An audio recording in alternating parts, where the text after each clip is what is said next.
মই নতশিৰে ফলশ্ৰদ্ধাৰে আপোনালোক আটাইৰে ওচৰত লৈ গৈ আছোঁ কাৰণ আজি অত বছৰে আপোনালোকে দিয়া মৰম আৰু আশীৰ্বাদৰ ফলস্বৰূপে আজি আপোনালোকৰ সন্মুখত মই মোৰ শেহতীয়া ছবি শ্ৰী ৰঘুপতি আপোনালোকে চালে ৰঘুপতিক যথেষ্ট মৰম দিলে আৰু তাৰ ফলস্বৰূপে শ্ৰী ৰঘুপতিয়ে এক নতুন ৰেকৰ্ড ছেট কৰিলে আৰু এইবাৰ ৰুদ্ৰ আপোনালোকৰ চৰণত মই ৰাখিছোঁ।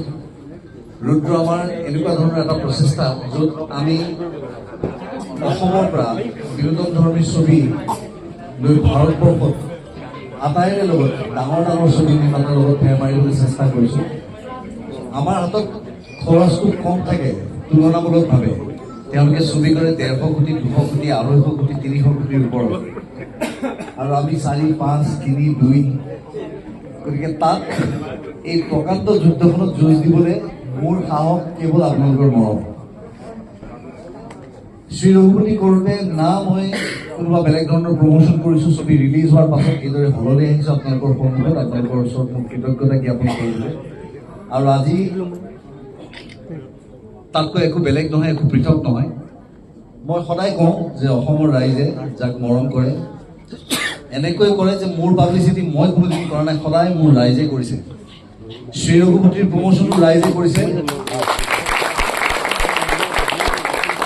ৰাইজৰ এজন ব্যক্তিৰ এটা পোষ্টত 10জনকৈ মানুহ আহিছে।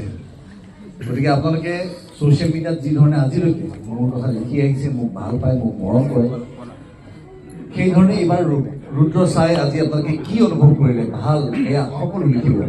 কাৰণ ভাল হ'লে, ভাল বুলি ক'লে আমি উৎসাহিত হওঁ, আমি আৰু ভাল কৰিবলৈ চেষ্টা কৰিম আৰু যদি বেয়া হয় সেই ভুল ত্ৰুটিবোৰ আমি শুধৰাম যাতে আপোনালোকক এনেকুৱা এখন ছবি দিব পাৰোঁ।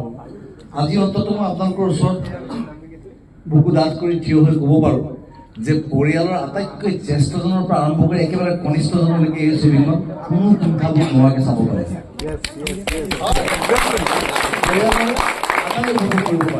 সেইটো হৈছে আমাৰ প্ৰথম শক্তি যে আজি অন্ততঃ এটা দিনত ল'ৰা ছোৱালী নিজৰ মাক বাপেকক ঘৰত এৰি থৈ আহিবলগীয়া হোৱা নাই, লগত লৈ আহিব পাৰে।